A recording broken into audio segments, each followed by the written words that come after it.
제가 이 영화를 보면서 다시 한번 보면서 이제 무슨 걱정인지 아세요, 교수님? 뭐요? 야, 이번 미디어 정거장 댓글창에 선배님들 많이 나오시겠다. 이 생각을 참 많이 했어요. 예. 그리고 이거 이제 뭐 영화평 남기는 사이트 같은 데 있잖아요. 거기 가보면 선비분들이 그렇게 많으세요. 예. 이게 하긴 뭐 주제 때문에 그런가 보다. 그러니까 영화의 배경. 일단 이를테면 네. 원래 그런 신체 노출이 많고 심지어 성기 노출까지 있는 영화를 그것도 경고도 없는 채 네. 단지 19군이 붙었다는 이유로 청소년 불가니까 대충이겠지라고 네. 생각하고 봤는데 깜짝 놀라서 불쾌감을 느끼는 사람은 있을 수 있어요. 있을 수 있어요. 예. 그래서 이거는 스포가 되더라도 어쨌든 성기 노출까지 있는 네, 그리고 꽤 충격적일 수도 있는 뭐 네. 대단히 막 이상한 건 아니긴 하지만 예. 그렇지 않던데. 예, 그럴 수 있다라고 하는 건 알고 감수하고 보시는 게 이제 낫고요. 예. 예. 하긴 노출된다는 것만으로 불쾌한 사람도 있을 수 그렇죠. 있으니까. 그건 어쩔 수 없는 거거든. 네. 내 반응에 해당하는 맞아요. 거기 때문에. 네. 네. 예. 여기서 선비라고 얘기하는 근데 남들도 따라서 나하고 똑같은 반응이어야 된다고 얘기하면 이제 그때부터는 문제가 되는. 선비죠. 네. 음. 여기 감독을 제가 이 감독 이름을 외우는 거 매번 실패하는데 베르나르 뭐더라 이게? 베스톨로치인가? 아이씨. 나 진짜 프랑스 사람인가? 감독 이름이 너무 어려워. 짜증나게. 프랑스 아무튼 사람인가요? 그 프랑스 사람이 아니 네. 아니에요? 제가 찾아서 알려드릴게요. 이탈리아. 이탈리아 사람이에요. 네. 네. 베르톨루치랍니다. 베르톨루치. 베르톨루치는 저도 알아요. 그 앞에 풀네임이 지금 베르나르도. 네. 베르나르도 베르톨루치. 네. 베르나르도 베르톨루치 마지막 황제 감독이기도 합니다. 역시 시사평론가 거의 없다라고. 유스토치아님이. 예, 유명한 감독이죠. 그리고 실제로 스스로가 누벨바그의 네. 예, 연장에 있는 사람이니까. 예. 누벨바그가 또 뭔 말인지 모르실 거예요. 근데 뭐 맞아요. 그거는 나중에 저희가 천천히 설명을 추가로 하도록 하고요. 일단 이 영화를 감상하시기 전에 그런 생각은 좀 그러니까 저건 옳지 않아라는 판단 기준을 약간 느슨하게 풀어놓으실 필요가 있어요. 맞아요. 네. 그 많이 깹니다. 네. 내가 가지고 있던 편견을 많이 네. 깹니다. 그걸 물론 편견이 아니라 그냥 성의식이나 성도덕이라고 생각할 수도 있어요. 그렇죠. 네. 네. 근데 그 부분을 약간 느슨하게 풀어놓고 이 부분을 줄타기 하기 위해서 만든 영화다. 여기에 대해서 질문을 던지기 위해서 만든 영화를 가지고 이런 질문은 부적절해. 이런 질문을 하다니 너 쓰레기야. 이런 시선을 가져버리면 이건 애초에 소통이 안 되는 겁니다. 예. 네, 그러지는 마시라는 얘기입니다. 왜냐면은 그 성적으로 어떤 그런 우리가 그냥 평소에 평범한 사람들이 갖고 있는 관념이나 뭐 고정관념을 깨는데 네. 깨는데 그거를 막 엄청 외설적으로 그린다거나 네. 그런 느낌은 전혀 아니기 때문에 물론 이런 건 있어요. 아까 어느 분이 적으셨는데 아니 이런 주제를 표현하기 위해서 이렇게까지 벗겼어야 되냐고. 뭐 근친 같은 충분히, 소재가 왜 들어갔어야 네, 되냐. 충분히 그런 반응은 있을 수 있어요. 왜냐하면 이게 이제 바로 선정주의와 그렇지 않은 걸 나누는 기준이니까. 네. 저는 이 주제에 정말로 찰떡같이 이러지 않으면 이 주제는 표현이 안 돼까지는 저도 사실 아니에요. 저도 그렇게 생각하지 않아요. 네. 약간 시대적 분위기가 있고 그 네. 시대적 분위기라는 게 엄청나게 리버럴한 분위기였기 때문에 네. 온갖 그러니까 이른바 하지 말라는 건 다 해보는 예, 이런 쪽에 가까운 거였고 특히 영화적 실험을 굉장히 중시하는 감독이자 네. 분위기였기 때문에 네. 그것의 일환이었다 정도만 인정해도 될 것 같아요. 네. 그 부분은. 예. 그리고 알고 보면 이게 다 또 메타포로 연결이 돼 있고요. 네. 이게 그냥 감독이 정신 나와가지고 야 더럽고 지저분한 거 한번 찍어볼까? 막 사람들이 막 우액하게 만드는 영화 한번 찍어볼까? 이렇게 찍은 영화가 아니라는 말씀입니다. 그렇죠. 그 정도만 이해하셔도 충분해요. 네. 자, 네. 호리 네. 줄거리 소리 너무 간단하죠? 네, 이거는 뭐 일단 이건 스포가 아닌 게 그냥 시대 배경이 68 혁명입니다. 네. 네, 이거는 영화를 시작하자마자 나와요, 그냥. 네, 그냥 나와요. 식으로 나옵니다. 그리고 그리고 그 한가운데 68 혁명이 벌어지고 있던 프랑스 한가운데에 프랑스 한가운데라는 말은 너무 웃기다. 그러니까 68혁명에 벌어지고 있던 프랑스 한가운데가 아니라 68혁명의 한가운데 네, 그렇죠. 뭐야 한노훈이야 뭐야? 이게 너무 이상한 소리인데. 프랑스에 프랑스 그러니까 한가운데 파리야? 미국인 잠깐만 네. PD 형. 네. 왜 그런 사진을 또 올리고 그래? 너무 근데 아름답고 좋은데. 방금 아까 같은 굉장히 중요한 네. 그 레퍼런스니까 사실 올릴 필요는 있죠. 비너스. 그게. 비너스 근데 레퍼런스. 제가 밀러의 비너스라서 올린 게 아니라 그냥 본인 욕구 때문에 올린 거야. 여기서 지금 불만을 해소하고 있나요? 아, 그러니까 욕구해서 여기서 하지 말란 말이야. 근데 네. 포스터 진짜 예쁘다. 그러니까 굉장히 미학적이죠. 영화 자체가 전반적으로 정말 미학적이거든요. 네. 미학적인 게 심지어 미학적인 수준이 넘어서서 유미주의, 네. 오로지 아름다운 것 아름다운 것만이 가치가 있다. 가치가 있다. 예. 그리고 아니 저렇게 성기 노출이 아름다. 그게 아니라 유미주의라는 게 핵심이거든요. 아름다움의 경계를 계속해서 찔러본다 이런 뜻이니까. 예. 음. 근데 여기는 이제 에바 그린이라는 배우가 정말 가장 예쁠 때 네. 정말 어떤 그런 헐리우드로 옮겨서 헐리우드 때 타기도 전에 그런 내추럴의 상태에 가까운 상태로 저런 이제 막 모습을 보여준단 말이에요. 그러니까 저는 베르톨루치 감독이 아까 교수님이 말한 혐의에선 절대로 벗어날 수 없다고 생각해요. 네. 유미주의 환자인 건 맞아요. 그렇죠. 네. 절대 부정할 수 없어요. 여기 나오는 파리 집도 봐요. 어쩜 집이 이렇게 예쁩니까? 네? 그리고 남자 배우들도 약간 네. 그런 그 아름답게 묘사하려고 하는 느낌이 있는 것 같아요. 거의 디카프리오급으로 묘사를 하죠. 네. 특히 이제 미국 그 미국인으로 나오는 그 친구 맞아요. 같은 경우는 거의 디카프리오의 네. 어떤 원형 같은 그런 예. 느낌을 주죠. 네. 네. 그리스 남신 같은 느낌이 들어요. 네. 그 저 태호도 마찬가지고. 네. 예. 그래서 미국인인 이 젊은 남자 주인공이 68 혁명 중인 프랑스로 여행을 간 거죠. 네. 여행을 가서 이 친구는 영화광입니다. 그래서 사실 프랑스에 제가 그 영화관이라고 해야 되나? 그걸 이제 68 혁명이 이 영화 안에서 68 혁명이 시작된 배경으로 꼽히는 네. 시네마테크. 예, 네. 거기에 원장이 잘리잖아요. 네. 네. 부당하게 잘리면서 이 영화에 심취했던 젊은이들이 일어나면 시위를 하면서 이제 예. 시작되는 것으로 이 영화 안에서 묘사가 되는데 네. 이 미국 친구 영화광이라서 거길 간 거죠. 그러니까. 그렇죠. 근데 거기 갔다가 이 테오와 이사벨이라는 쌍둥이 남매를 만나게 됩니다. 네. 근데 이 남매가 아주 자유분방하고 그리고 영화도 너무너무 좋아하고 사상적으로도 굉장히 뭔가 관심이 많고 네. 그래서 68혁명을 상징하는 젊은이들인 것 같아요. 제가 볼 때. 실제로 태호는 마오주의자죠. 네. 네. 그래서 중국의 그 마오쩌둥과 사실은 지금은 이제 역사적으로 평가 끝난 홍위병을 엄청 찬양합니다. 네. 이 사람은. 아무튼 그래서 그때 당시 68혁명에 있던 프랑스 젊은이들을 굉장히 여러 측면에서 대표적으로 묘사해주는 두 남매예요. 네. 이 사람들을 만나가지고 이 미국 친구도 사실 그들과 사랑에 빠지죠. 네. 예. 두 사람 모두와 사랑에 빠진다라는 표현이 맞을 거예요. 네. 네. 두 사람이기도 한 사람이기도 하고. 네. 그러면서 펼쳐지는 얘기입니다. 사실은 그 다음부터는 음. 뭐라고 이렇게 줄거리가 딱히 있다고 하긴 좀 어려운데 뭐 네. 영화 속 장면을 막 따라하기도 하고요. 그러니까 여기 아버지가 이 두 어떤 쌍둥이 아버지가 시인이고요.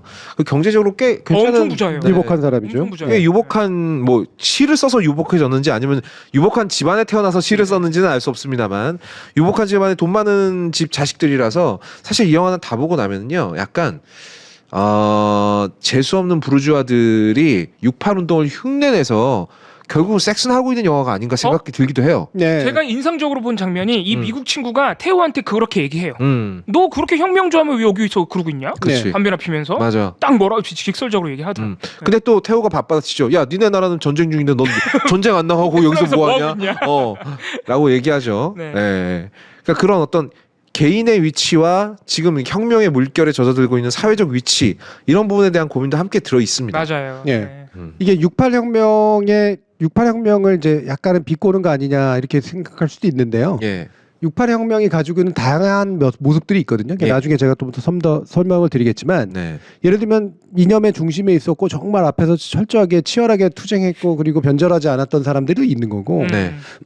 그냥 분위기만 공유했던 사람들도 있는 거예요. 네. 그렇죠. 근데 그게 다 중요해. 네. 맞아요. 네. 아, 왜냐하면 그럼요. 그게 전체적인 시대적 분위기를 만드는 거거든요. 음. 그러니까 이 젊은이들 특유의 말 그대로 드리머들이잖아. 몽상가들인데 이 몽상은 망상이 될 수도 있고 좋은 꿈이 될 수도 있고 좋은 상상이 될 수도 있는 거거든요. 어디든 흐를 수 있는 에너지야. 근데 중요한 건 꾼다는 게 중요한 거라고. 네. 그러니까 그들이 부모가 나갔을 때 그 집을 개판으로 만들어 놓잖아. 그렇죠. 네. 음식도 제대로 못 해 맞아요. 먹잖아. 네. 할 줄 아는 게 없어. 그게 뭐냐면 68이 기성세대들 물러가라라고 해도 그걸 그대로 기성세대들이 물러간 채 너희들이 그 나라를 맡으면 나라가 잘 굴러갈 것 같아? 라고 하는 말이기도 해요. 맞아요. 저 집구석처럼 되겠죠. 그것처럼 되는 거지 당연히. 네. 근데 그럼에도 불구하고 아버지처럼 시를 쓰지 않겠다. 음. 라고 하는 젊은이의 반항은 또 되게 중요한 문제거든요. 그러니까 이게 가치 있는 거기 때문에 그래서 이게 비판받는 것도 애초에 그런 에너지라는 거예요. 네. 68혁명이라는 것 자체가. 맞습니다. 68혁명을 일으킨 주요 세대들이 소위 이제 그 당시에 신세대라고 불렸던 사람들이 전후에 풍족함을 느끼면서 살아온 세대거든요. 맞아요. 그렇죠. 네. 어려움을 느껴보질 않아서 전쟁도 겪어본 적이 없어. 그러니까 당연히 기성세들이 보기에는 완전 애송이로 보이지. 니들이 예. 어려움을 알기를 하냐, 뭐 죽을 고비를 넘겨봤냐. 니들이 뭘 안다고 니들이 혁명을 하겠대. 정신 못 차리고 저기 뭐야, 마오 여우주인이 뭐 이런 거나 떠들어대고 또 좀 못 가리는 거 아니야 니네들 이렇게 얘기를 하는 거고 교수님 말씀하신 대로 젊은이들은 뭐가 될지언정 우리가 한번 해보겠다. 그리고 당신들의 방식이 신몰라 우리는. 그렇지. 전쟁하잖아 그때는 막 그런 거죠. 결국 결과물이 전쟁밖에 더 있어? 그래서 미국에선 히피 문화가 또 네. 발생을 한 것이고요. 근데 고양이 날다님이 얘기하신 네. 게 저도 인상적으로 본 장면인데 그래서 이게 68혁명을 주도한 젊은이들을 무조건 비꼬는 것도 아니고 그렇다고 반대로 기성세대를 욕하는 것도 아니고 아니죠. 여러 가지 고민을 담아놓은 것 같아요. 말씀하신 대로 결국에는 엄마 아빠가 그렇게 싸우면서 그리고 심지어는 엄마 아빠 입장에서 용납할 수 없는 장면을 봤음에도 불구하고 결국에는 이해해 주려고 이렇게 돈 놓고 나가잖아요. 네. 그런 측면에서는 또 엄마 아빠의 어떤 그래요? 나는 약간 회피로 보였는데. 뭐 회피이기도 하고 동시에 다 있는 거죠. 나는 이해해 준다고 생각했어요. 아 정말? 그러니까 둘이 싸우잖아. 맞아 싸워요. 예, 네. 그 태호한테 그러잖아 맞아. 미국 애가. 네. 나는 그래 니네 아빠 부럽다고. 그게 미국 얘기거든. 맞아. 나 그게 네. 얼마인지 되게 궁금하더라고. 프랑스는 어쨌든 프랑스나 유럽은 68을 이후로 바뀌었거든요. 예. 근데 미국은 철저히 실패했어요. 완전 실패했죠. 네. 예. 왜냐하면 히피 문화가 이상한 쪽으로 흘러버렸거든. 맞아. 예. 그거는 이제 원스 어폰 타임인 헐리우드 보시면 돼요. 그 잘못 흐르는 히피 문화가 어떻게 되었는지는. 근데 그거를 부모들이 이해해주고 공감해준 것이냐 또는 회피냐 이거는 영화에서 정해놓은 건 아니겠죠? 네. 왜냐면 지금 보니까 시청자분들도 생각이 갈려요. 네. 예, 그렇죠. 뭐 그 정도야 뭐 네. 충분히 열린 결말로 되는 거고. 네. 예. 진짜 열린 결말은 거기서 프랑스인 2명과 헤어져 버린 68 운동 한가운데서 헤어져 버린 미국인의 행방이에요. 그렇지. 얘 어디로 갈까 이제? 야 얘가 정방향으로 갈 거 같니? 역방향으로 갈 거 같니? 네. 아니면 옆으로 빠져버릴 거 같니? 근데 그것도 사회 운동하는 사람들의 지금까지도 이어지는 사실 대표적인 갈등 아닙니까? 예. 뭐 그렇기도 하고 예를 들면 그때까지만 해도 할리우드는 네. 유럽 영화에서 손가락질 받는 네. 조롱받는 대상이었는데. 저 돈이나 버는 놈들 저거. 네. 예. 근데 돈 잘 벌고 있죠. 심지어는 헐리우드가 그 유럽의 예술 영화 기조를 흡수했어요. 흡수해버렸지. 예. 흡수해서 이걸 또 상업화 맞아. 시킵니다. 그렇지. 맞아. 그나마라도 이제는 제일 나은 트렌드를 만들고 맞아. 있잖아요. 그래서 프랑스 영화, 미국 영화 갖다 비교하면 예전에 프랑스 영화가 더 웰메이드인 경우도 많았어요. 네. 류백송이 프랑스에서 활동할 그렇지. 정도 그때쯤에는요. 근데 이제 게임이 안 돼요. 예. 지금 이제 넷플릭스나 이런 데서 나오는 그 프랑스나 유럽 계통의 드라마 시리즈 같은 거 영화나 보세요. 네. 할리우드가 차라리 낫지. 보다 보면 못 보겠어요. 할리우드 문법을 유럽화 시킨다고 잘 되는 게 아니거든. 그리고 우리가 돈 냄새에 너무 익숙해졌어. 헐리우드 돈 맛을 알아버리고. 색깔이 좋아요. 때깔이 다르잖아. 아니 데이비드 린치랜다. 아씨. 기억이 안 나죠? 예. 그러면 아이리치 아닌데. 아닌데. 무슨 린치 얘기하는 린치. 왜 난 이게 기억이 안 조지 린치. 아니야. 바톤 핑크 뭐 이런. 아, 예. 그거 코엔 형제고요. 가만 있어 봐봐. 린치. 파이트 클럽. 바톤 핑크랜다. 네. 저기 뭐였지? 딴 약간 그 예. 포스트 모던한 영화라든가 핑처? 이런 거. 데이비 핀처. 아 데이비 핀처. 야, 약간 다른 오만가 계열이네. 평경장님. 예. 오만가 평경장. 오랜만에 오셨네. 굉장히 똑똑하시구나. 예. 데이비 핀처 데이비 감독이 핀처? 만약에 프랑스에서 태어났으면 지금 영화 찍는 돈의 4분의 1도 못 받습니다. 네. 10분의 1도 못 받을걸요? 아니 똑같은 장면을 100회씩 재촬영하는 감독이 프랑스에서 누베바그 감독들은 그냥 한 큐에 영화 하나씩 찍어버리는데 죄송합니다. 쓸데없는 소리 하느라고 기억이 안 나는 저를 탓하도록 하겠습니다. 근데 얘기가 이제 다시 그 68혁명으로 돌아가 보면 이 영화 안에서 이게 소소하게 68혁명이 얼마나 다양한 성격을 가지고 있는지를 소소하게 잘 보여주더라고요. 네. 그래서 아까 말씀하신 대로 사실 에바 그린은 네. 그 분위기를 즐기는 사람 쪽에 가까운 것 같아. 그렇죠. 그치? 철저한 그 유의자죠. 자유분방함과 유미주의와 예. 다양한 경험 어른들이 하지 말라는 건 다 해봐야지 약간 이런 너무너무 애 같고 실제로 애 같다고 막 뭐라 하잖아요. 그리고 본인이 그렇게 아름답다는 걸 본인이 알아요. 네. 예. 네. 그렇기 때문에 나의 아름다움을 찬양하는 쪽으로 가고 싶어하는 것도 있는 거죠. 네. 예. 그리고 태호는 그 남매인 태호는 굉장히 뭔가 사상적인 투철함이 또 있습니다. 그러니까 태호는 관념론. 네, 맞아요. 예, 관념적 혁명론자고 예. 에바 그린은 이뻐. 네. 그러니까 아름다움을 대표하는 사람이에요. 네. 되게 중요한 겁니다. 순수하고 청순하고 아름답고 네. 때묻지 않고 네. 이런 걸 대표하고 이 미국에는 약간 쫄아 있으면서도 신기하고 호기심 느끼고 네. 약간은 쫄아 있다는 게 뭐냐면 약간의 그 수치심 내지 컴플렉스 같은 것들이 좀 있는 네. 그런 것. 뭐 미국을 그 자체를 또 대표하기도 하고. 네. 그리고 어쨌든 이 세 사람이 만난 모티브인 영화. 그러니까 이때 당시에 6.8혁명에서 예술이 굉장히 큰 역할을 했구나. 굉장히 네. 큰 역할을. 이런 것도 이 영화에서 엿볼 수 있거든요. 예. 그리고 그 관념적인 투철함을 가지고 있는 태호 때문에 6.8혁명 세대 젊은 세대는 중국 마오쩌둥을 되게 좋아했구나. 네. 이런 것도 약간 느껴지고. 예. 그래서 6.8혁명이 저처럼 잘 모르는 사람은 뭔가 혁명적인 분위기가 있었고 이게 프랑스 사회를 되게 많이 바꿔놨고 이런 건 알겠는데 너무 성격이 다양하게 나오니까 뭔지 모르겠는 거죠. 그러니까 여기서 교수님의 정리가 필요한 겁니다. 6.8혁명을 어떻게 정해야 할까? 예. 그 제가 알고 있는 것도 되게 파편적인 거고요. 예. 대충 정신은 뭐 그냥 기성세대들이 하던 거 안 하겠다 우리는. 예. 다르게 살 거야. 뭐 그 당시에 여러 가지 사회적인 요인들, 뭐 전후에 경제가 갑자기 성장하고 그리고 이제 그 뭐죠? 그 베이비붐 세대들이 이제 성장을 해서 대학에 들어갈 나이가 되고 예. 다 머리들이 깨우쳐지고 이런 상황들이 연달아서 벌어졌고 그게 미국과 유럽이 공유하던 정서였다. 그래서 프랑스에서 촉발돼서 전 유럽과 미국으로 퍼진 거다까지만 예. 알아요 저는. 예. 예.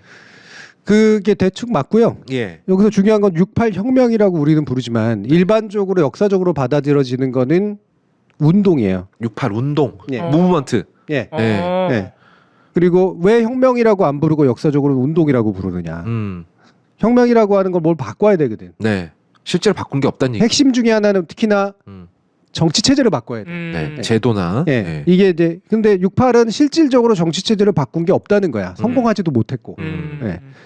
그런데 운동이라고 부르는 이유는 그러나 영향력은 있었다는 거지. 뭔가를 바꾸려고 했으니까. 네. 예. 그래서 운동이라고 이제 보통 더 평가를 하게 되고요. 수많은 부산물들이 네. 생겨났고요. 근데 중요한 건 이럴 수는 있어요. 6.8혁명 세대들이 자기 스스로 혁명이라고 부르는 건 문화혁명이라고. 우리는 정치 체제를 바꾸는 게 아니라 우리의 의식 구조를 바꾸려고 했다. 네. 경제 구조와 물론 정치 구조가 같이 바뀌어야 되지만 예. 경제나 정치와 안만 바꾼다고 해서 문화를 바뀌지가 않는 거기 때문에 특히나 지금의 자본주의 사회, 제국주의의 연장에서 나왔던 서구 사회라고 하는 건 바로 자신들이 만들어낸 전후 정치 체제와 복지 체제를 가지고 풍요를 이루었는지 모르겠지만 식민지를 청산하지도 못했고 이를테면 지나친 어떤 나태와 자만에 빠졌고 베트남 전쟁 같은 거 벌이고 있고 네. 라고 하고 있기 때문에 결국은 머리 얹혀져 있는 사고방식은 똑같다. 근데 그 얘기를 하는 거거든요. 네. 그래서 마오가 등장하는 거예요. 마오가 왜 이 사람들한테 중요한 인물이었을까? 마오는 성공했거든. 네. 마오는 성공했고 네. 그리고 문화혁명을 한 사람이고 네. 적어도 겉으로는. 네. 예. 그러니까 이게 되게 중요한 게 이게 젊은이들만 그때 마오주의에 빠져 있었던 게 아니에요. 예. 그 당시 굉장히 유명한 프랑스 공산주의자들이 마오주의를 굉장히 좋아했어요. 아, 맞아요. 그렇군요. 네. 그럼 지금 와서야 우리는 마오주의가 실패했다는 것도 알고 그게 되게 끔찍한 어떤 벌어지지 말았어야 될 일들을 벌인 인물이다라는 걸 알지만 네. 그 당시에는 몰랐어. 그 당시에는 또 왜? 중국의 구체적인 상황을 잘 모르거든. 그렇죠. 네. 네. 저 바다 건너 대륙에 있었던 그렇지. 일이니까. 그럼요. 이론으로만 접하는 거예요. 네. 그리고 그 이론은 매력적이야. 왜? 막스는 경제 체제를 바꾸면 네. 그리고 거기 위에 정치 체제를 얹으면 공산주의가 만들어진다라고 생각했지만 네. 그게 아니라 마오가 얘기한 건 뭐냐면 자본주의의 찌든 때를 문화적으로 씻어내지 못하면 네, 기본적으로 공산주의로 완성할 수 없다라는 게 마오주의의 이론이란 말이에요. 네. 훨씬 더 관념, 그러니까 그 막스주의하고는 다른 차원을 가지고 있는 거지. 네. 그렇게 되기 때문에 따라서 아 그래 맞아. 우리 사회가 지금 이를테면 공산당도 있고 모두 있고 그러긴 하지만 결과적으로 자본주의의 찌든 때를 벗어나지 못하는 건 단지 자본주의 정치 체제와 경제 체제를 유지하고 있어서 뿐만이 아니라 왜 사회당 공산당 다 있는데 중요한 거는 아 우리의 사고나 의식 체계를 바꾸지 못했기 때문이구나. 그리고 사고나 의식 체계를 못 바꾸는 건 기성세대 때문이구나. 그래서 이게 영화 운동이라든가 이런 게 중요하다고 이게 문화 운동인 거거든. 머릿속을 바꿔야 된다. 그렇지. 문화가 바뀌지 않고서는 문화 운동으로 문화를 바꿔내고 우리의 예술이나 이런 것들로 바꾸지 않고서는 네. 사회를 바꿀 수 없다라고 생각한 거예요. 그러니까 마오가 얘기했던 것의 핵심을 자기들은 좋은 거라고 생각하고 가져간 거라고. 실제 현실은 모르지만 어쨌든 글은 쉽게 말해서 글은 멋있으니까 맞는 네, 말 같으니까. 그리고 굉장히 기존의 막스주의 이론에 굉장히 결핍돼 있는 부분을 채우고 있는 것 같으니까. 그래서 빠진 거예요 서구 지식인들이. 근데 그 이후의 문제는 뭐냐면 그래서 중국의 체제나 마오의 체제가 막연히 괜찮은 체제라고 옹호해 버렸어. 이게 정치적 실수지. 실수죠. 현실을 잘 모르면서. 네. 그리고 나중 가서야 이제 그 실체를 알게 되면서 이제 그게 문제가 있다라고 반성하게 되는 거죠. 그걸로 6.8혁명을 폄하하면 안 돼. 그래서. 중국 문화혁명의 그 참상이 사실 굉장히 뒤늦게 알려졌잖아요. 그렇죠. 그러니까 그런 측면은 우리가 68혁명 당시에 프랑스 지식인들이나 젊은이들을 탓하면 안 된다는 거구나. 네, 그럼 예를 들면 유명한 프랑스 공산주의자들 대표적으로 알티세라든가 이런 사람들은 마오주의자였다고요. 스스로가 대표적으로 마오주의자를 자칭했던 프랑스 공산주의자도 굉장히 많아요. 그리고 유럽에 있는 공산주의자도 굉장히 많고, 네. 예, 굉장히 영향력 있는 사상이었죠. 네. 근데 이게 오히려 마오주의가 자본주의가 발달한 나라에서는 적용해도 뭔가 돼. 그렇지. 예. 근데 자본주의조차 발달시키지 못한 나라에서 네. 사람의 머리를 그냥 씻어버린다고 했던 그 방식은 오히려 문화를 그냥 삭제해버리게 맞아요. 된 거예요. 멸절해버리게 되는 그게 중국 지금 결과물이지. 예. 예. 리영희 선생 얘기도 잘하셨는데 리영희 선생도 마오주의의 본체를 보지 못하기 전까지만 해도 마오주의가 또는 중국이 꽤 많은 뭔가를 할 수 있었다라고 믿었어요. 예, 실제로. 근데 이걸 가지고 리영희 선생의 사상이 잘못됐다고 얘기하면 안 되거든. 예. 그래서 되게 중요한 68 운동이라고 부르는 건 하나로 정리할 수 없는 하나의 흐름이었다. 예. 근데 그 흐름은 꽤 일찍은 어디서 시작됐냐면 사실은 동유럽에서 시작됐다고 봐도 돼요. 동유럽이요. 동유럽이 50년대부터 공산주의에 대해서 공산화. 네, 그러니까 소련식의 공산주의나 이런 것들에 대해서 반대하는 운동들이 굉장히 많이 벌어졌고 그게 바로 유럽 옆 나라에서 벌어지는 일들이잖아요. 그렇죠. 네. 그러면 그 유럽 좌파들이나 이런 사람들도 보면 약간 애매하잖아. 소비에트 공산주의가 옳아야 되는데. 그러니까 네. 원래 그리고 안 그랬는데. 네. 근데 왜 저기 공산주의에 반대하는 운동이 벌어지고 있지? 그러니까. 이게 이제 난감한 거예요. 네. 그러니까 소비에트 공산주의, 현실 공산주의를 어떻게 우리는 대해야 될까? 예, 이런 식의 사고를 하게 되는 거죠. 네. 그러면서 좌파 안에서 그래서 신좌파가 등장을 하는 거예요. 68 혁명은 그러면은 그 전에 있던 공산주의에 대한 반성에서 시작됐다고 봐도 되겠구나. 네. 그 전에 우리가 믿던 공산주의가 사실은 현실에서 이상하네. 그렇지. 어. 자본주의나 자유민주주의나 자유주의지 정확히 네. 말하면 네. 이런 것들이 표방한 것들은 이미 여러 가지 문제가 있다는 거는 예를 들면은 알아. 프랑크푸르트 학파나 이런 사람들이 다 철저하게 비판했어. 네. 알겠어. 근데 공산주의는 그러면 그러니까. 근데 현실의 공산주의라고 하는 거 소비에트의 권위주의는 기존의 권위주의하고 뭐가 달라? 이렇게 된 거죠. 예. 그래서 신좌파나 이런 식의 이제 흐름들이 나오면서 기존의 막스주의처럼 네. 경제 체제를 바꾸고 정치 체제를 갈아 끼우면 되게 이상적 사회가 올 수 있다라고 말하는 것들은 아닌 것 같아. 마오주의 영향을 일부 받은 거죠. 사람을 바꿔야 돼 네. 머릿속을. 그리고 현실의 공산주의가 권위주의 체제화 될 수 있다라고 하는 것도 알겠어. 오케이. 그럼 우리가 반대해야 되는 건 뭐야? 권위주의야. 근데 권위주의는 바로 앞에 있잖아. 기성세대. 기성세대지.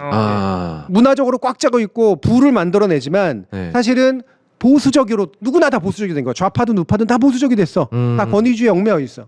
이 권위주의를 타파하는 게 최고야. 이 권위주의 이런 권위주의가 만들어낸 게 전쟁.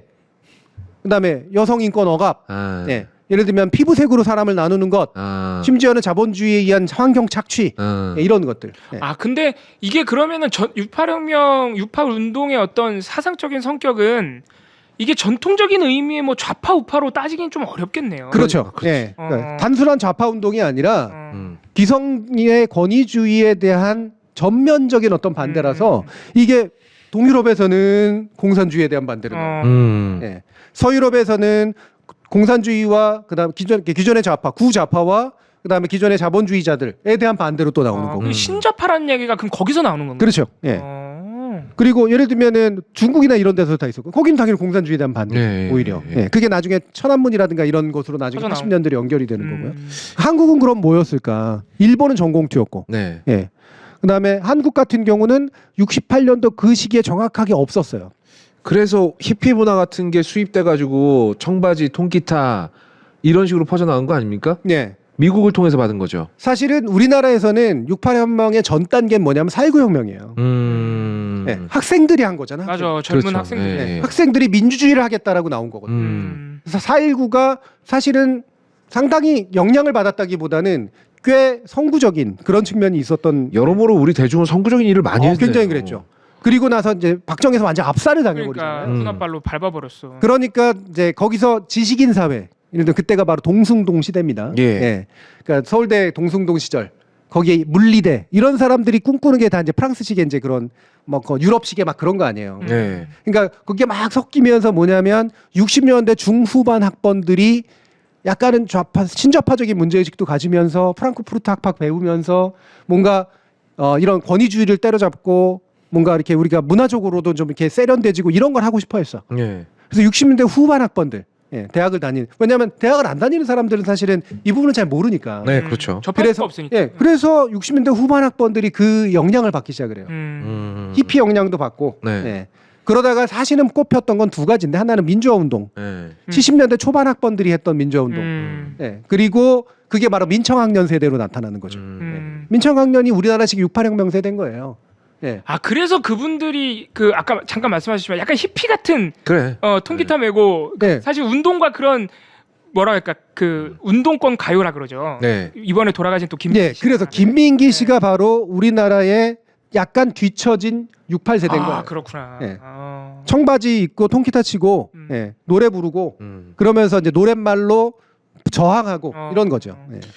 이건 뭐 다른 말입니다만 너무 아까운 분이 너무 일찍 가셨어요. 음. 예, 김민기 선생님 영면을 빕니다. 네. 그러니까 우리나라도 없진 않았군요. 그러니까 어떤 68혁명과 비슷한 어떤 움직임이 없진 않았지만 우리나라는 너무 압제가 심해가지고. 박정희의 그 압제는 68식의 어떤 흐름을 나올 수 없게 한 거예요. 그러니까 봐봐, 그 여기 쌍둥이들도 그런 부모님 밑에서 자랐기 때문에 그런 그러니까. 생각을 가질 수 있었던 거지. 박정희 같은 아빠 밑에서는 어린 반푼 수도 그렇지. 없는 얘기죠. 네. 일본도로 막 때려 잡을 텐데. 그렇지. 그러니까 에어스케아님 얘기하셨듯이 일본이 60년대 중반 사실 일본은 공산주의 운동이나 이런 것들이 꽤 옛날부터 있었고 좌파가 꽤 자리 잡아져 있었던 측면들이 있어서 다만 전후에 거기도 이제 공산주의를 약간 일부는 탄압하기도 했고 동시에 워낙 전후에 갑자기 경제 성장이 이루어지잖아요. 예. 그러니까 어떤 면에서 일본은 사실 유럽하고 좀 비슷한 면이 좀 있어요. 네, 갑자기 경제 부흥이 일어나면서 그때 만들어진 전공투 세대라고 부르는 게 단지 전공투 때 막 헬멧 썼다는 이유만이 아니라 네. 그들이 일본의 문화혁명을 주도해요. 그리고 굉장히 과격했다는 점에서도 과격하고 네. 예.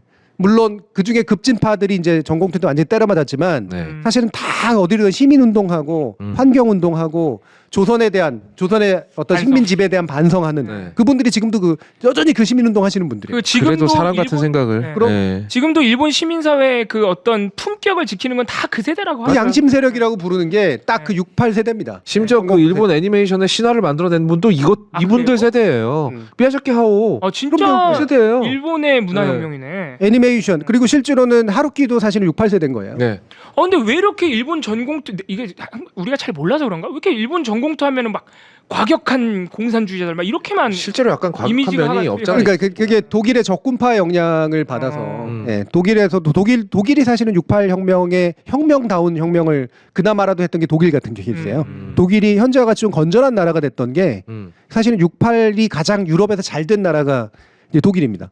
예, 굉장히 사회적 타협, 반성하는 어떤 사회, 뭐 그다음에 예를 들면 나치에 대한 전면적인 반성 이런 것들 있죠.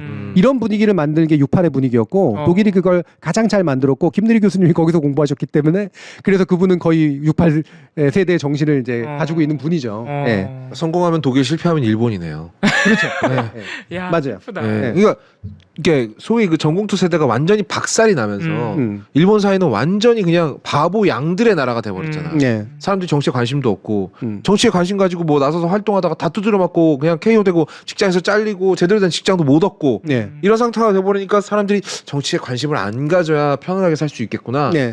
라는 생각을 한 게 지금 세대 결과물이에요. 예. 저는 그래서 지금 나오는 일본 애니메이션들을 보면 예전에 제가 처음 일본 애니메이션을 보고 느꼈던 충격을 전혀 못 느끼거든요. 예. 역시 그냥 남아있는 유산을 파먹고 있는 것 같아요. 계속. 예. 예. 그러니까 아직도 미야자키 하야오가 작품을 내고 그러니까 그렇죠. 예. 거기서 할 수밖에 없는 거야. 거기서 문화혁명은 거기서 끝난 거야. 일본은. 예.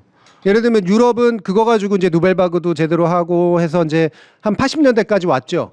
그러다 신자유주의를 때려맞고 이제 또 그런 약간 정신적으로 좀 약간 이제 멈췄지. 음. 미국은 68 역량이 히피 역량 말고는 별로 없었어. 그러니까 영향이 없었다. 민권 운동 정도 역량만 남았다고. 네네네. 그 중에 일부를 미국의 민주당이 흡수해. 음. 그래서 리버럴로 만들죠. 제대로 된 리버럴로. 네. 예.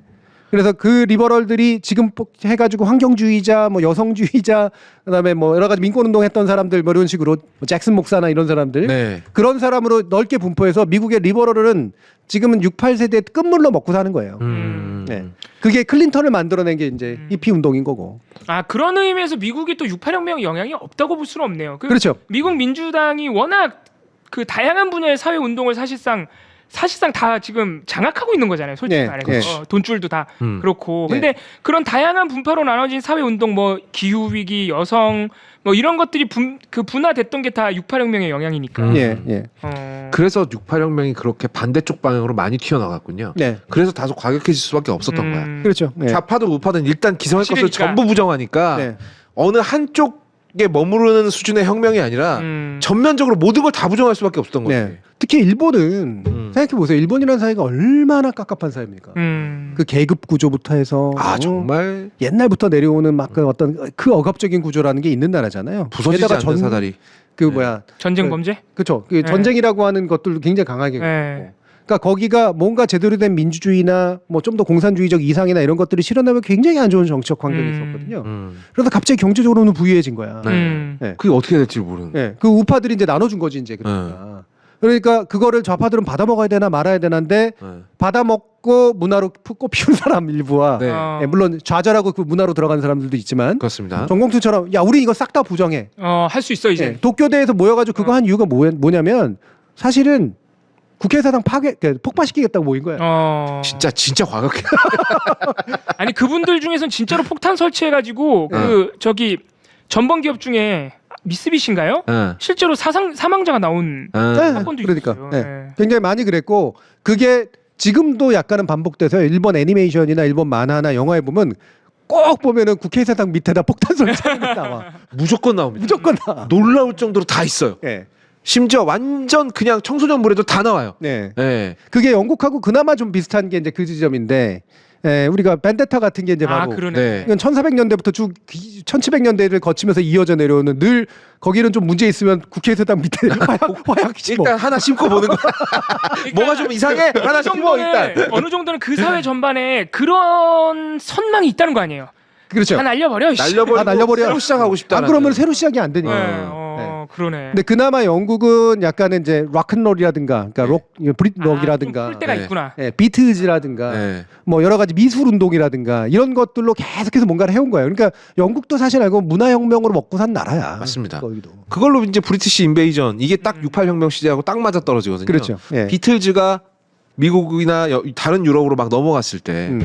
근데 이제 영국은 그런 자부심이 있었고 또 기타로 세상을 바꾼 사람들이 있었고. 그렇죠. 네. 그러다 보니까 굳이 폭력까지 안 가도 그러네. 근데 또 가능했던 그런 거지. 선망은 있는 사회구나 영국.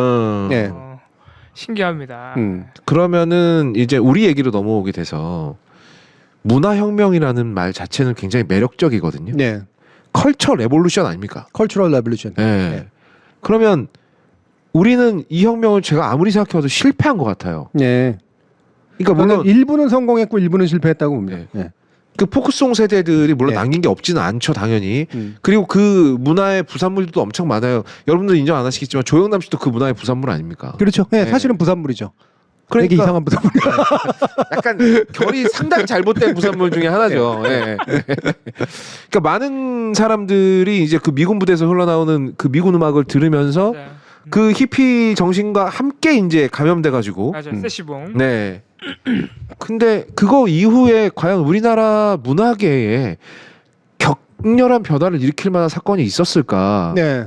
70년대 자양분, 그러니까 70년대 후반부의 통기타 세대의 자양분. 그 전까지 사실은 그 문화라는 건 사실은 그냥 우리는 가난한 나라였었고 사실은 별거 없는 거였기 뭐 일본 거 때문에. 받아 쓰는 정도 뭐. 네. 70년대가 시작된 거죠. 네. 그리고 80년대에 꼽힌 거예요.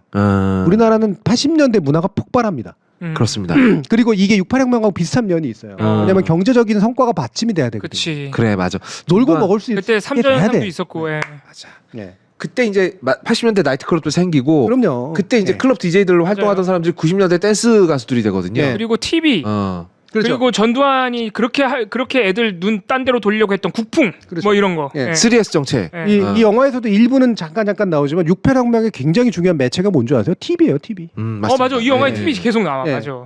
TV에서 보여주는 다른 나라의 모습, 베트남 같은 거, 네. 예, 이런 것들. 그리고 자기들끼리 연결되는 거. TV에 쟤네들 시위한대 이런 거. 맞아. 그러니까 지금으로 치면 이게 SNS 혁명하고 비슷한 거예요. TV가 원래 그냥 애들 그냥 자본주의에 완전히 놀아먹게 만들려고 했는데 네. 그게 애들을 막 딴 꿈을 꾸게 만든 거예요. 오히려. 네. 근데 그런 것들이 작용했던 게 바로 한국은 80년대입니다. 아 그러네. 아 근데 비슷하다 진짜 지금 어. 생각해 보니까. 근데 그 80년대 폭발했던 문화가 저는 한국 대중 예술이나 대중 문화의 어떤 중흥기는 90년대라고 보거든요. 네, 네, 80년대 폭발, 아니 80년대 꽃피어서 90년대 중흥기를 잃었던 거지 그렇죠. 진짜로. 그게 왜 그러냐면 우리나라 청년들은 대부분 문화 잘 안 하고 일단은 투쟁을 했거든. 네.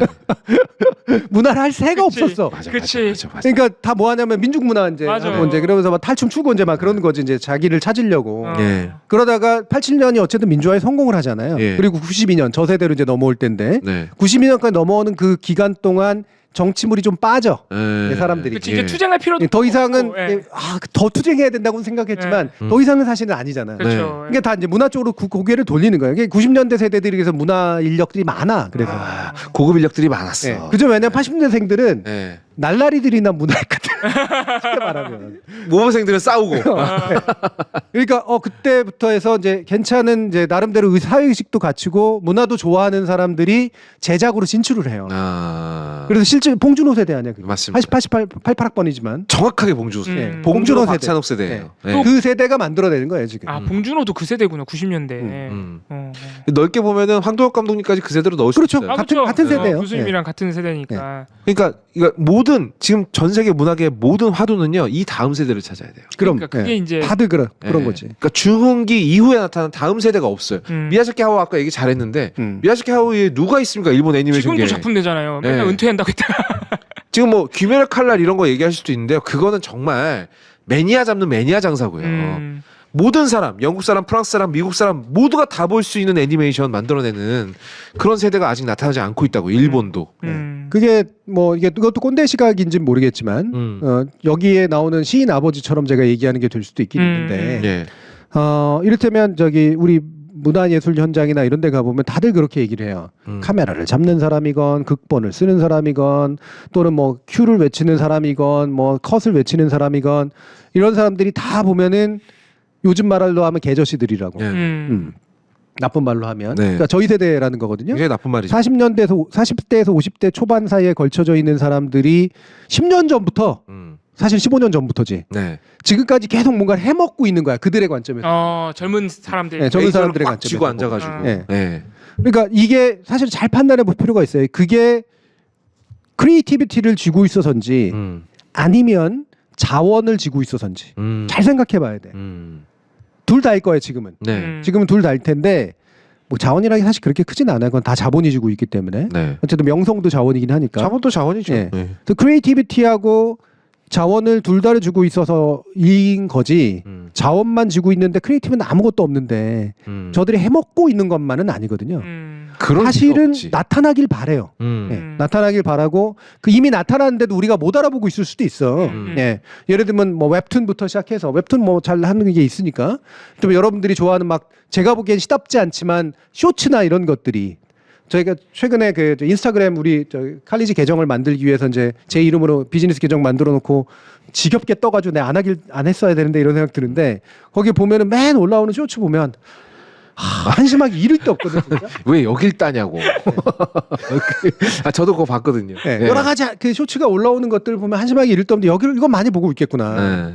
근데 이게 새로운 세대의 어떤 문화적 창의성일 텐데 솔직히 말해 저는 인정이 안 되거든요. 그게 인정이 안 되는데. 네. 진짜 동의하는 게요. 네. 제가 방구석 일레를 영상 넘기잖아요. 얼마 전에 새로운 형식의 드라마라고 1분짜리 드라마가 있어요. 1분으로 드라마가 만들어. 숏 드라마가. 쇼 드라마. 네. 그 숏 드라마만 제작하는 전문 플랫폼이 따로 있어. 그렇구나. 여기 웹툰처럼 돈을 내고 몇 화부터 몇 화까지 보는 거야. 코인을 사가지고. 그거를 1회부터 20회까지를 저한테 요약을 해달라고 보내왔어요. 작품명은 밝히지 않겠습니다. 제 눈을 의심했어요. 이거 뭐 이게 뭐라고 이게? 이게 1분짜리 드라마잖아요. 어쨌든 창작물이고 또 다른 이야기고 서사인데 서사를 영상으로 표현하는 건데 정말 할 말을 잃었어요. 이게 정말 요즘 애들이 좋아한다고 이걸? 죄송합니다 교수님 말 끊어서. 네. 그러니까 새로운 문화 형식이라고 하는 거 이게 영어로 컬처럴 폼이라고 그러고요. 네. 저희 쪽에서 많이 하는 연구의 내용입니다. 네. 근데 이 문화 형식이라는 건 원래 교체가 일어나요. 그게 옛날로 치면 사조거든. 네. 예. 이를테면은 뭐 형식주의, 뭐 또는 뭐 리얼리즘 뭐 여러 가지 뭐 음악으로 치면 바로크 네. 뭐 이런 식으로 스타일이라는 게 생겨나고 그게 새로운 창의성을 담보하고 이러면서 계속 교체되어 오는 과정이에요. 네. 사조, 흐름 이런 게 굉장히 중요합니다. 최근에 흐름이라고 말할 게 있나? 그러니까 그게 문제인 거지. 그냥 계속 드는 생각은 있는 걸 파먹는 중인 것 같은데. 네. 그러니까 이게 왜 중요하냐면 물론 이렇게 얘기할 수는 있습니다. 이제는 더 이상 그렇게 시대를 하나의 띠로 네. 특정한 사조로 정의할 수 없을 만큼 다양해졌어. 이렇게 얘기할 수도 있어요. 거대 서사는 없어 뭐 이런 거고. 네, 그렇게 얘기할 수도 있는 거고. 근데 쪼개진 거라도 좀 봤으면 좋겠거든. 그러면 아까 말씀하신 그 1분짜리 드라마 18을 모아놔봐야 10분짜리인데 네. 그런 데서 어떻게 사조가 생기고 흐름이 생기겠어? 없는 거지. 일단 너무 짧아.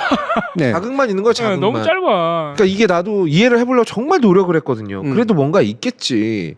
아무리 봐도 찾을 수 없는 거예요. 그러니까. 이렇게 짧은데 뭘 느낄 수 있다는 거야. 그러니까 이게 도대체.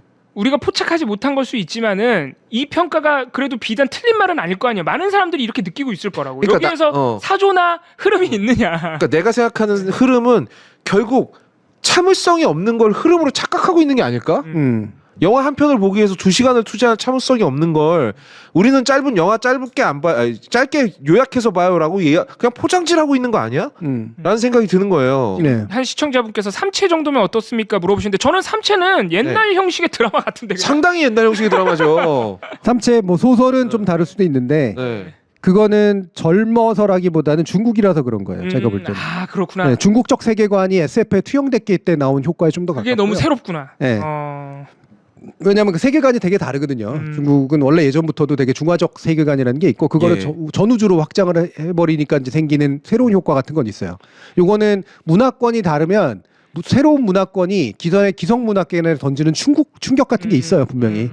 미술에서도 아프리카 문화가 끼쳤던 영향이라든가 이런 것들이 있거든요. 음악에서도 사실은 아프리칸 음악들이 굉장히 크게 영향을 끼쳤죠. 맞습니다. 예. 예. 그래서 이런 것들의 일부로서 저는 괜찮다고 보는데 중요한 건 세대성. 세대성의 문제는 좀 다른 거거든요. 그러니까 네. 이게 세대 교체냐 하면은 삼체가 무슨 드라마에서 세대 교체를 한 것 같지는 않잖아요. 네. 사실 그건 미국 자본이 들어간 거에다. 네. 그리고 또 SF 소설로 봐도 말씀하신 대로 문화권이 새로운 거지. 이게 SF 소설의 세대 교체다? 사조 변화다? 안 읽은 사람이 또 이렇게 얘기하는 건 좀 이상하긴 한데 어려운 것 같다. 뭐 그래서 이거는 뭐 제가 컬처럴 폼이라고 말씀드린 이유가 아까 문화혁명이라고 하는 걸 찬성하느냐. 네. 저는 문화혁명을 찬성하는 게 아니라 문화혁명을 뭐라고 정의할 거냐의 문제가 더 중요하다고 보거든요. 혁명이라는 말은 언제나 굉장히 짧은 시간에 싹 다 바뀌는 거라고 생각을 하잖아요. 네. 그리고 개혁은 오랜 기간에 걸쳐서 점진적이고 누적적으로 변하는 거라고 하는데 저는 이 둘 사이 어딘가에 있거든요. 어떨 때는 질적으로 바뀌는 국면이라는 건 있어요. 그리고 그때는 나중에 보면 굉장히 짧게 느껴져. 하지만 중요한 건 실질적으로는 되게 길어요. 맞아요. 그래서 이제 레이먼드 윌리엄스라고 제가 대단히 존경하는 영국 문화학자가 있는데 이 사람이 컬처럴 폼이라고 하는 말을 처음 만든 사람이에요. 이 사람이 롱 레볼루션이라고 하는 그 책을 썼어요. 예, 이게 장기 혁명이라고 이제 부르는 게 건데, 그러니까 막스주의였기 때문에 혁명을 선호하죠. 하지만 혁명은 굉장히 오랜 기간에 걸쳐서 이루어질 수 있다라고 얘기를 해요. 특히나 문화혁명은 더 그렇다. 우리가 그러니까 혁명하면 하루아침에 팍 발생한 것 같은 그런 느낌이 있는데 뇌에 갈아 끼우듯이 하는 게 아니라는 거예요. 실제는 엄청 장기적으로 벌어진다. 언젠가는 바뀌고 언젠가는 질적으로 구조 변동이라는 게 일어나지만 이 형태의 형식의 변동이라고 하는 건 어떨 때는 되게 짧은 기간 안에도 일어나기도 하고 어떨 때는 긴 기간 안에도 일어나는데 결과적으로는 롱 레볼루션이라는 거예요. 특히나 자본주의적 소비 문화를 극복하는 과정은 대단히 장구한 혁명일 것이다. 가능할까요? 더 어렵다 진짜. 왜? 경제 체제가 사실은 문화까지 다 먹었으니까. 옛날엔 문화를 경제가 안 먹었어. 그렇죠. 예. 옛날엔 문화는 별개 영역이었고. 더 어려워졌다는 거네 그럼. 더 장기가 됐네. 근데 지금은 경제가 문화를 먹었기 때문에 따라서 굉장히 어려울 수 있어요. 되게 장기적으로 일어날 일일 수가 있다고. 실제로 저는 더 이상 새로운 세대가 안 나타나는 것도 비슷한 이유라고 생각해요. 이건 새로운 세대의 부족함의 문제가 아니라 경제하고 너무나 혼연일체되어 버린 문화가 과연 경제 조정을 넘어서서 창의성을 유발할 수 있을까? 이 부분이. 그게 그쪽 근본적인 문제네. 이미 자본이 문화까지 잠식했다면 예를 들어서 6.8 혁명처럼 사회 체제에 큰 변화를 야기할 만큼 독립적으로 영향력을 행사하던 문화가 그렇지. 지금은 잠식돼 버렸기 때문에 어렵다. 꽤 됐지. 아 그래서 새로운 세대가 나오는 것도 이게 좋고 나쁘고를 떠나서 구조적인 원인이 있는 것이다. 그렇죠. 모든 문화 변동은 매체 변동하고 밀접한 연관인데 이건 제 티오리입니다. 이제 제가 매체 연구자니까. 그런데 그래서 쇼츠가 등장하는 너무나 자연스러운 일이에요. 아 진짜 그런. 지금의 스마트폰 시대에 세로로 보는 쇼츠가 맞거든. 그 1분짜리 드라마가 세로예요. 예. 화면이 세로예요. 그럴 수밖에 없거든. 예. 근데 그건 맞아. 그 형식적으로는 맞는데 문제는 형식만으로 혁명이 일어나진 않거든요. 형식적인 혁명을 수반하지. 근데 뭐냐면 이게 이미 기술 기업이 제공한 플랫폼에 기술 기업이 제공한 솔루션에 그러니까. 그리고 그거를 묶여 있는 소비자들이 있는 상태에서 만들어낸 이게 네. 창의성이라고 하는 것들을 더하기가 굉장히 어려울 거라는 거야. 그러니까. 결국 창의성이라는 거를 틀 안에서만 활용할 수 있게 되는 너무 거지. 너무 종속. 그럼 이건 완전한 창의성인가? 예. 그렇죠. 아니 일단 그 틀을 벗어날 수 없다는 것 자체가 창의성과 모순되잖아요. 틀을 벗어날 수 없다는 그렇지. 개념 자체가. 우리 몽상가들도 네. 보면은 결국 예술이란 틀을 깨는 거거든. 예. 틀과 어떤 타부를 깨는 움직임인데 그 과정에서 아름다움을 탐구하고 탐미하고 이런 과정인데 틀 안에서 벗어날 수 없다는 전제를 깔고 시작하면 그러니까. 네. 사실은 그건 창의성이 아닌 거예요. 그러니까 이거는 예를 들면 미술에서 붓 공작에서 붓을 만들어냈기 때문에 붓에 의존한 거하고는 굉장히 질적으로 다른 문제예요. 네. 붓을 쓸 수 있는 사람의 그치. 여유하고 좋은 붓과 아닌 붓 정도의 차이하고 완전 다르. 그게 아니라 우리는 음. 포토샵 일러스트레이터 없으면 못 하는데 아, 맞아. 네. 그리고 포토샵은 꼭 매달 돈을 내고 그렇죠. 정기적으로 구입했어야 하는 거. 게다가 AI가 이제 상당히 많은 부분들을 대체할 텐데 아, 이 진짜 기가 막힌 게 네. 그 쇼 드라마가 AI가 썼대요. 아 진짜 네. 너무 슬프다. 그러니까 자본의 총집약체야. 아. AI가 썼고요. 이거 세로 폼이고요. 휴대폰 폼이고요. 그리고 짧아요. 굉장히 자본 친화적인 컨텐츠잖아요. 근데 더럽게 아이고. 그러니까 이럴 때 보면은 경제 체제가 바뀌면은 예를 들어서 공산주의가 도래한다. 그러니까 이상사회가 도래한다는 마르크스 주의라고 우리가 생각하는 그 사상에서는 에이 그건 말도 안 되지 무슨 경제 체제만 바꾼다고 되게 그렇게 생각이 들지만 또 이런 상황에서 경제가 문화까지 잠식한 상황에서는 정말 경제 체제가 많은 부분을 그러니까요. 결정하는구나. 네. 그렇죠. 예. 우리 사회의 예. 변화도 제한을 해버리는구나. 그러니까 이제 뭐가 일어나도 혁명이라고 부를 수 있을까? 그러니까 예. 그러니까 그 수영장 안에서 벌어지는 게 과연 파도타기인가? 그러니까 이럴 때 보면 또 경제 체제가 결국은 크게 변해야 혁명은 또 맞는 것 같아요. 예. 예. 그러니까 예. 그래서 경제라고 하는 게 아까 이제 택몽님도 얘기해 주셨는데 경제는 창의성을 요구하죠. 왜? 돈 버는데 창의성만큼 그렇지. 좋은 거 없거든요. 아, 예. 근데 창의성은 벌 수 있을지 아닐지를 잘 몰라. 시장의 반응을 통해서만 알 수 있어. 맞습니다. 그러니까 모든 창의성이 자유분방하게 경쟁하지 않아요. 예. 그가 자본이 선택해준 창의성, 자본이 자본을 대줄 수 있는 창의성만 언젠가 성공하겠지. 예. 그럴 수밖에 없거든요. 예. 이 구조라고 하는 게. 근데 이 창의성이라는 게 진정한 창의성이냐라는 거지. 그렇죠. 예. 그 틀 안에 갇혀 있는 창의성이 과연 그 창의성이냐. 자본 친화적인 창의성이 네. 과연 창의성이라고 부를 수 있는 성질이냐. 네. 그러고 보면 예술하기에는 90년대가 좋았어요, 교수님. 그렇죠. 네. 그러니까 90년대 이후에 한국에서의 문화혁명이라고 하는 건 대중매체 되게 어정쩡한 자본, 네. 약간 어설프고 멍청한 자본, 네, 네. 아직은 큰 자본 안 들어왔을 때. 예. 그리고 이제 막 뭐든 하고 싶은 세대. 이게 만나가지고 일어난 일이에요. 그때 한국 영화 중에 쉔이라는 영화가 나왔죠. 아 쉬리. 네. 쉔이라는 영화 지금 보면 정말 별거 없어요. 아. 그냥 헐리우드 총격신을 한국 영화에 이식한 거밖에 네. 없어요. 하지만 이걸로 강제호 감독은 떼돈을 벌었죠. 그리고 나서 찍은 영화들 연달아 폭망하고 있잖아요. 네.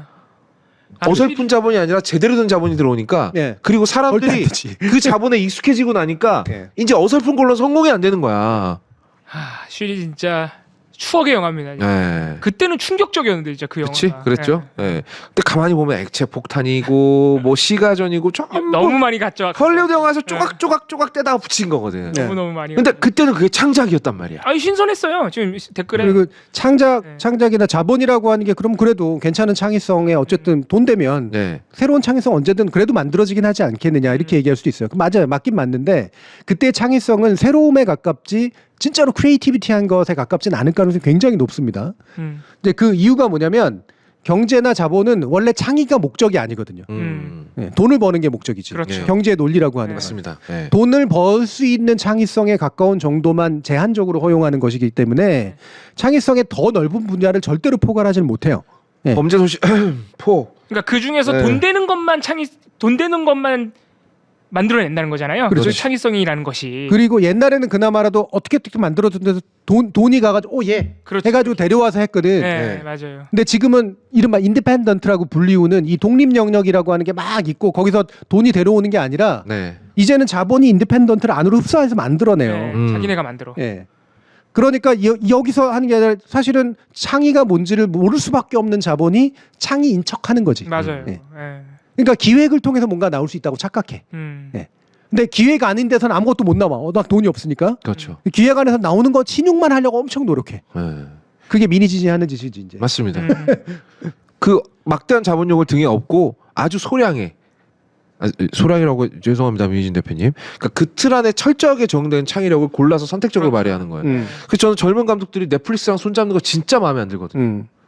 근데 또 그게 우리 계속 얘기하고 있지만 그게 아니면 이제 답이 없는 어. 창의성이고 뭐고 할 수가 없는. 그러니까 이제는 네. 그 스파이더맨 만들었던 죽어야지 내가 스파이더맨을 만들었던 스파이더맨 감독? 만들었던 여러 감독 중에 어떤 네, 저기 원작 스파이더맨 샘 레이미, 샘 레이미. 저 기억해냈습니다. 예. 기억해냈어요. 샘 레이미가 일하면서 사이드 잡을 하면서 조금씩 돈을 모아가지고 아무도 없는 오두막에 가서 친구 6명 데리고 찍었던 이블데드는 이제 더 이상 흥행할 수 없다고. 그렇지. 네. 그 시절에나 가능한 얘기였다. 배급사를 타지도 못해 이제 그런 영화는. 제가 그 저기 우리 해시 여름 캠프 이제 끝날 때가 돼서 이제 다 된 게 이미 넘어서 예. 우리 PD님의 욕구 불만이 쌓이고 있어요. 욕구만. 하지만 예. 제가 우리 PD의 욕구불만 해결해 줄 만한 걸 이미 해놨습니다. 아 그래요? 치킨을 2마리 시켰거든요. anyway 예. 그래서 영화를 이제 선별하려고. 근데 네. 우린 또 그래도 영화를 또 아무 그냥 할리우드 자본이 들어간 영화를 아무거나 그냥 재밌다고 보지는 않으려고 하니까 그럴 순 없죠. 괜찮은 영화를 찾아 굉장히 노력하거든요. 네. 문제는 뭔지 아세요? 일주일 전 내지 3, 4일 전까지 되기 전까지는 무슨 영화를 할지 몰라. 그리고 이 영화가 언제 끝날지 몰라. 그러니까 언제 끝날지 모른다는 게 내일 당장 내려갈 수도 있는 거야. 그렇죠. 그러니까 예전엔 그래도 한 달 전 거가 뜰 때도 있었고요. 네, 맞습니다. 오히려 독립 영화 쪽은. 네. 그리고 아니면은 약간 영화 상영표나 이런 게 약간 이른바 유연성이 좀 강했거든. 그렇지. 예. 지금은 메이저도 마찬가지고 인디펜던트 쪽도 마찬가지고요. 일주일 뒤를 몰라. 맞아요. 어떻게 될지 몰라. 네. 그리고 걸었다가 그냥 곧바로 내려 안 되면 그리고 바로 OTT에 떠. 그러니까 이게 몇 주 전 거라도 이 중에 요게 참 괜찮겠네. 이거 먼저 좀 좌석을 잡아놔야겠다. 못 하겠는 거야. 안 되죠. 근데 안 진짜 돼. 요새 제가 여러 번 말했지만 영화가 너무 심각해요. 제가 최근에 그냥 아무 이유 없이 플라이 미 투 더 문이라는 영화 보고 싶은 거예요. 그거 달 가는 그 영화 거. 꽤 재밌어. 그런데 제가 그걸 보려고 나는 그거 심지어 배우들도 유명하잖아. 스칼렛 요한슨, 체닝 네. 테이터. 네. 사용안이 많을 줄 알았어요. 없지. 없어. 와 이런 영화도 없고 다 뭐가 잠식했느냐? 데드풀. 데드풀. 제가 데드풀이 나쁘다는 게 아니고요. 저도 좋아해요. 근데 전부 다 서울에 있는 대부분의 영화관이 다 데드풀만 하고 있어요. 그러니까 멀티플렉스가 아무런 의미가 없었어요. 응. 네. 심지어는 똑같이 빵빵한 배우들이 나오는 플라이 미 투 더 문도 안 해줘. 멀티플렉스가 그거 하려고 만든 거잖아. 너무- 되게 다양한 영화를 너무너무 볼 수 있게 만들려고 한 거잖아. 한 곳에서 볼 수 있게 만든 건데 정반대가 됐어. 오히려 시간대만 다양해지고 있어. 이게 예. 너무 심각해졌어요. 이 정도는 아니었는데 예. 이제는 플라이 미 투 더 문 같은 것도 안 해주는구나. 그러니까 아, 뭔가 이게 사실은 자본이 기획을 잘해서가 아니라 자본은 배급할 가능성을 높여주는 거예요. 예. 결국에는 예. 지리가 자본된 거를 배급을 해서라도 어쨌든 기본이라도 하는 거거든. 이거하고 연줄이 아무것도 없는 데들이 만들어가지고 어디 걸릴 가능성도 없는데 어떻게 만드냐고. 그러니까 다시 한번 그 얘기로 돌아가지만 이런 구조 속에서 무슨 창의성이 나오겠습니까? 그렇지. 그러니까 이런 영화 만들어 갖고 오면 제작사가 야, 이 돈 되겠어? 이러고 범죄도시 4 같은 영화 만들어 오면 이야 잘했어. 그렇죠. 1000만 가자. 상영관 그냥 어. 독점해버리면 솔직히 창의성이고 뭐고 돈 벌잖아요. 무조건 이런 식으로 독점하는데 어떻게 돈이 안 벌려? 음. 더 걱정. 그 막아서는 게 하나 더 있는 거예요. 폰만 막아서는 게 아닌 겁니다. 네. 네. 자본과 그리고 자본에 길들여진 대중들이 막아서고 있는 거예요. 아니 저는 그런 거 보면 참 황당한 게 사람들이 이런 어려운 영화 말고 범죄도시 같은 영화나 보지. 이래버리면 답이 없는 거거든 이제. 그렇지. 이게 자본이 원하는 것과 대중이 원하는 게 같아져 버리면 다른 의미의 예술은 이제 아무런 의미도 없어지는 겁니다. 네. 그래서 이 영화 몽상가들 이게 드리머스인데 네. 꿈꾸는 자들 이렇게 해도 되긴 하는데 몽상이라고 약간은 더 낮췄죠. 예. 네. 이게 뭐 이들이 하는 행태가 약간 그런 거에 더 가깝으니까. 이루어질 가능성이 극히 적은. 예. 네. 근데 이제 이게 68은 그나마라도 꿈을 꿀 수 있었거든요. 예. 그리고 그 꿈이 꽤 효과적이었어요. 예. 비교적 약간은 성찰적 문명을 만들었거든요. 지금은 68이 만들었던 그 문화적인 어떤 그래도 저지선이라든가 진보라든가 양심이라든가 이런 게 신자유에 싹 다 먹혀버림으로써 예.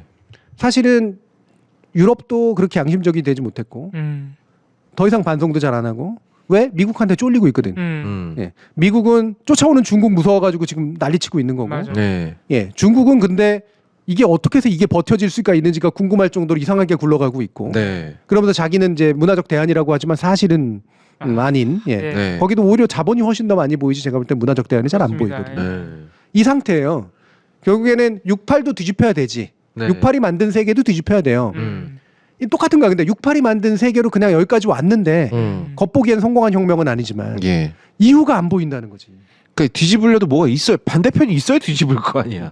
그러니까 이 영화가 내가 이 영화를 봤을 때 엄청 낭만적이고 기분이 좋았구나. 뭔가 물론 저 불쾌하는 분들도 있지만 저는 되게 보는 내내 되게 옛날 얘기인 걸 알면서도 되게 낭만적으로 느껴지고 낭만적인 거죠. 좋았어요. 아유, 되게. 그럼요. 낭만적이죠. 이만한 낭만이 어디 지금 있어? 내가 처해 있는 상황보다 어. 이들이 나은 것 같아. 훨씬 낫지. 막 이렇게 화염병 날아다니는 네, 훨씬 셋이지만 낫지. 네. 나은 것 같은 거. 그래도 그 자기 신념을 위해서 싸울 수 그러니까. 있었고, 르브르 박물관을 뛰어서 그럼요. 질주할 수 있었고, 그 경찰이란 사람이 지금 우리가 그렇게 하면 경찰 바로 체포합니다. 근데 테이저가 경찰이라는 사람이 쏘겠죠. 몇 번 막더니 말아. 그러니까 그런 낭만이 살아있는 세계 아니에요. 그렇죠. 시네마테크가 물론 굉장히 중요한 영화기관이긴 하지만 거기 원장 잘렸다고 막 전 세계가 막 세계가 들고 일어나고. 막 이게 찰리 무슨 채플린 막 이런 사람이 네. 막 아, 니네 프랑스한테 영화 안 줘? 막 이런 얘기하고. 얼마나 낭만적입니까? 아, 얼마나 멋있습니까? 이게 바로 국제적 연대 아니에요? 네. 그런 게? 예. 네. 문화로서 연대. 예. 지미 페이지랑 에릭 클랩튼 중에 누가 더 나은 기타리스트인가를 밤새도록 토론하고 네. 아무 쓰잘데기 없는 얘기죠 물론.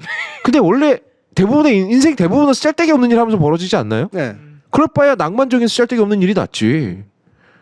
그리고 그게 돈을 못 번다고 니들은 이제 그 철없을 뿐이라고 했지만 그 뒤에 세계는 그걸로 돈 벌어 먹고 살았어요. 맞아요. 맞습니다. 그렇게 만들어낸 영화 산업, 네. 새로운 종류의 네. 그렇게 만들어낸 각종의 문화적 어떤 장치들. 예. 그리고 실제로 그 뒤로 보면은 사회가 점점 소프트엔진 사회로 간 거잖아요. 네. 진짜로 막 공장 때려져 가지고 만들어지는 그런 사회가 아니라 네. 예. 지금 IT 혁명 사실은 그 밑에 바탕에 그런 게 있었지 않았으면 맞아요. 어떻게 가능했겠습니까? 네, 맞아요. 그러고 보면 자동차도 그래요. 전기 자동차는 낭만이 없어. 갑자기 또 그래. 아니 그렇지 않습니까?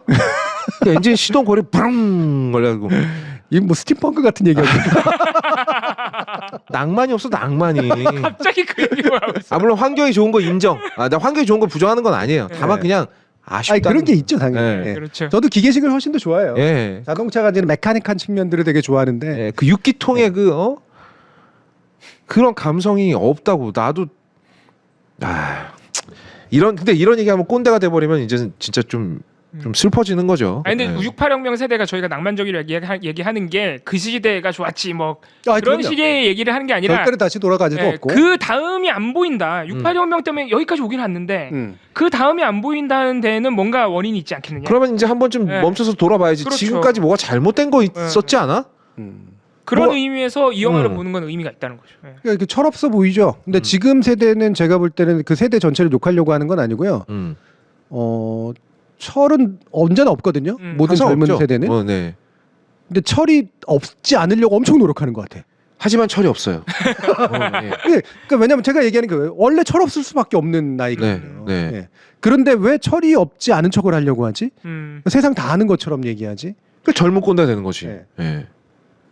자, 그러니까 세상 다 아는 것처럼 뭐 오만하니까 할 수도 있는 얘기겠지만 제가 그럼 세상 다 아는 건 뭐냐면 세상 다 살아본 것처럼. 예. 이때쯤에 아파트 사야 되고 이때쯤 보여야 되고 그렇게 대비한다고 해서 우리 인생 대비 안 되거든요. 솔직히 말하면 훨씬 더 불안한 사회이기 때문에. 제가 어렸을 때 혹은 제가 대학 다닐 때 교수님이 그랬죠. 앞으로의 세대는 공무원만한 게 없을 거다. 앞으로의 시대. 네. 지금 공무원만한 게 없습니까? 아니잖아요. 시대가 얼마나 빨리 변하는데 지금 알고 있는 요만큼의 지식으로 재산하려고 들어요. 네. 막말로 그 정도로 할 거면 한 4, 50년 살아보고 그렇게 하든가. 네. PD님이 예고고지까지 하셨어요. 아, 예고고지가 지금 틀릴 수밖에 없는 게요. 네. 왜냐면 배달하시는 분이 이미 픽업을 하셨습니다. 이제 끝내야 돼요. 곧 온다는 예, 치킨은 따뜻할 때 먹어야 맛있기 때문에. 예. 예고고지라는 게 일단 뭐냐면 이제 끝낸다 이런 얘기죠. 예, 예. 예. 그리고 여러분들 저희가 밤에 튀김 음식 안 좋다고 하셨는데 구운 치킨 시켰습니다. 걱정하지 마십시오. 예. 그러면은 다음 영화를 정하고 넘어가야 되지 않을까요? 그렇죠. 까먹기 전에. 네. 자 다음 영화 뭐 할까요? 아까 어떤 분이 진짜 영화 하나 얘기하셨는데 그새 까먹었다. 아까 영화 추천하신 분 다시 한 번만 말해주세요. 아까 영화 추천하신 분이 있었는데. 드네 빌레브 컨택트. 컨택트. 저 영화는 딱히 뭐 그냥 보이는 게 다예요. 저거는. 그 소설 읽으세요. 소설이 더 좋아요. 네. 남한산성. 남한산성에 대해서는 예전에 우리 한번 했었죠. 얘기했다. 그때는 이제 물론 네. TBS 시절이었는데 네, 그때 이제 맞아요. 얘기 한번 네. 했었고. 예. 나는 그때 우리 찍은 거 그냥 다 우리 다 줬으면 좋겠는데. 너무 그러니까, 아까워요. 어디 갔어 그거? 돈 주고 살 텐데 내가. 아 진짜 너무 아까워. 예. 미치겠어 아까워가지고. 버디 무비. 버디 무비. 더 헌트 이런 너무 이렇게 대놓고 교훈 주려고 만든 영화는 좀 참죠. 원스 어퍼 타임이 아메리카나고요. 원스 어폰 타임 아메리카는 옛날 그거 말하는 거죠? 그거 원스 감독판으로 어폰 보면 타임 인 할리우드 이런 거 말. 네, 감독판이면 4시간입니다. 여러분 네. 보고 오실 수 있겠어요? 어려울 거라고 보는데. 라이프 오브 파이. 라이프 오브 파이. 예. 라이프 오브 파이는 약간 해석의 여지가 좀 있겠다. 음. 라이프 오브 파이 좋은데 교수님? 라이프 오브 파이는 저도 뭐 괜찮은데 그게 상도 탔었죠. 네. 아카데미상 예. 탔었고 저는 이렇게 상 타려고 그리고 약간 뭐랄까 미국이 아닌 세계의 시각을 보여주려고 너무 노력하는 두 예. 가지가 결합된 영화를 별로 안 좋아하는 편이긴 해요. 네, 오리엔탈리즘 아닌 척하는 오리엔탈리즘. 예. 예. 그런데 내용이 나쁘다는 게 아니라 네. 네, 오케이 그러면 한번 해보죠 뭐. 파이 이야기도 아주 이야기할 거리가 많습니다. 라이프 오브 파이. 예. 예. 아, 대부도 있고 막 난리 났네 지금. 예. 아 대부도 땡긴다. 대부 진짜 진짜 대두가 땡기는 헤드윅? 거야. 진짜 프레임별로 하나도 모를 장면이 없는 영화인데. 이한 감독도 참 좋은데. 네. 워낙- 이한 감독이 헐크 찍고 망하는 바람에. 네. 자 그러면은 다음 주는 라이프 오브 파이로 가겠습니다. 라이프 오브 파이로 갑시다. 네, 라이프 오브 라이프 파이로. 오브 파이로 가고요. 네. 네. 우리 이제 그 요번 주는 쫙 다 있거든요. 그래서 내일은 네. 원래 그 월간 마로니에가 있었던 없는 거에 디지털 마로니에라 해서 온라인 문화를 중심으로 하는 네. 요거는 7시에 똑같이 시작합니다. 네. 디지털 마로니에는. 그리고 요게 두 번 가고 그다음에 이제 다시 또 책 읽는 마로니에가 오고 예. 이런 식으로 해서 책 읽는 마로니에, 책 읽는 마로니에 요게 이제 좋네. 반복되는 식으로 해 가지고 이제 진행을 할 거고요. 그래서 예. 내일 7시 잊지 마시고 함께 찾아와 주시길 바랍니다. 그리고 토요일 날은 이제 월말 강좌, 제가 하는 월말 강좌 이번엔 사랑 얘기입니다. 아유. 그래서 사랑 얘기인데 이 사랑이 아니었어. 하지만 예. 굉장히 많은 사랑에 관련된 얘기들을 할 겁니다. 설마 예. 학문에 대한 사랑 뭐 이런 거 얘기하실 건 아니죠? 들어갈 것 저는 같은데? 학문학과가 요새 우리 교수님이 농담이 늘었어. 어떻게 된 거야? 농담이 많이 늘었어. 좋아, 아주 바람직해. 아주 좋아. 예. 좋아. 예. 예. 아이고, 내일 사랑은 실제로 열정적 사랑에 대해서 얘기해요. 내일 출연진이 궁금하시면 내일 와 보시면 알겠죠. 예. 열정적 사랑에 대해서 얘기할 거고, 예. 그리고 나서 이제 원래 어제 제가 수요일 날 했었던 예. 그 사랑의 기술이 굉장히 인기도 좋았고, 아. 되게 막 활발했어요. 이야기가. 예. 그래서 그 다음 주에는 이제 실제로 실전편을 할 거기 때문에 지난번에 이런 편 했거든요. 네. 예, 실전편인데 그 중간에 이어지는 강의가 있으니까 또 여기 해시 캠퍼스 하니까 많이들 오시기 바라고요. 실전편이라고 해서 뭐 카마수트라 이런 거 아닙니다. 그러면은 네. 아닙니다. 뭐 또 왜 뭐. 내가 얘기하면 너무 그래. 예. 아, 예. 그런 자, 거 있잖아요. 치킨 도착했습니다. 빨리 가야 돼. 예. 예. 자, 그럼 오늘 해시TV는 여기까지 하도록 하고요. 여러분들 모두 내일 7시 26분? 네, 7시 30분? 언제입니까? 7시입니다. 7시. 내일 7시에 나중에 월간 마로니에도 예. 사실은 약간 뒤로 밀 생각이에요. 네. 7시에 뵙도록 하겠습니다. 여러분, 교수님은 내일, 저는 다음 주, 봉우리도 다음 주에 만나요. 안녕. 안녕. 감사합니다.